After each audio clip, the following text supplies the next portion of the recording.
लाडकी बहीण योजनेअंतर्गत सध्या सर्वत्र ई-केवायसीची प्रक्रिया सुरू आहे। या ई-केवायसीसाठी राज्य सरकार आणि महिला व बालविकास विभागाच्या द्वारे 31 डिसेंबरपर्यंत मुदतवाढ देण्यात आलेली आहे। अनेक लाडक्या बहिणी बँकेमध्ये जाऊन देखील आपली ई-केवायसी आहे का नाही हे देखील पाहत आहेत, परंतु यामध्ये एक महत्त्वाचा प्रश्न आहे, कारण अनेक पोर्टलने किंवा अनेक माध्यमांनी एक बातमी दिली होती की एफडी असल्यावर देखील लाडकी बहीणचे पैसे बंद होतील का।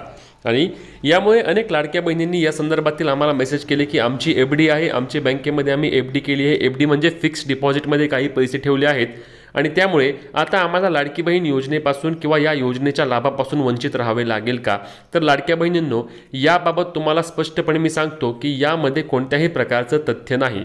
लाडकी बहीण योजनेअंतर्गत ज्या अटी आणि निकष होते ते सुरुवातीच्या काळामध्ये जे होते तेच आहेत, यामध्ये कोणत्याही प्रकारचा बदल करण्यात आलेला नाही। त्यामुळे या ज्या काही गोष्टी आहेत त्या या अफवा 100% आहेत।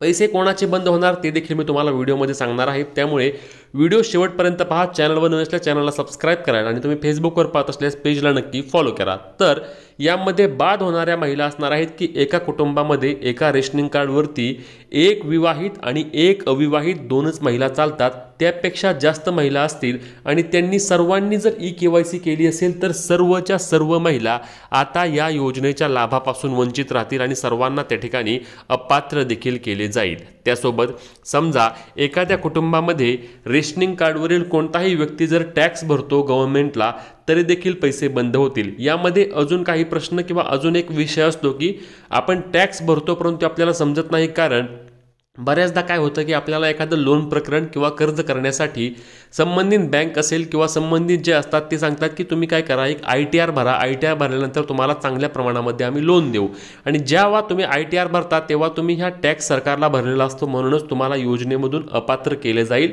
जर तुमच्या कुटुंबामध्ये कुणीही टॅक्स भरला असेल तर।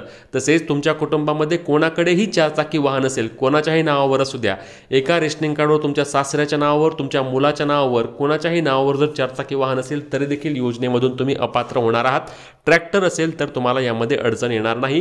आणि यामध्ये अनेकांनी विचारलं की आमच्याकडे सेकंड हँड गाडी आहे, जर सेकंड हँड गाडी असेल तरी देखील तुम्हाला योजनेतून अपात्रच केलं जाणार आहे, तुम्हाला योजनेचे पैसे पुढे मिळणार नाहीत। त्यासोबत तुमच्या खात्यावर जास्त पैसे असतील तर तुम्ही बाद होणार का, तर अजिबात नाही। बँक खात्याचा आणि याचा कुठल्याही प्रकारचा संबंध नसतो। त्यापुढे लक्षात घ्या की अजून कोण बाद होणार, जर कुटुंबामध्ये कोणीही सरकारी नोकरीला आहे किंवा पेन्शन घेतं तरी देखील तुम्ही बाद होणार आहात। याच्या व्यतिरिक्त ज्या महिला आहेत त्या महिला यामध्ये पात्र असतील। 2.5 लाखांपेक्षा जास्त जर तुमचं वार्षिक उत्पन्न असेल तरी देखील तुम्ही बाद होणार आहात।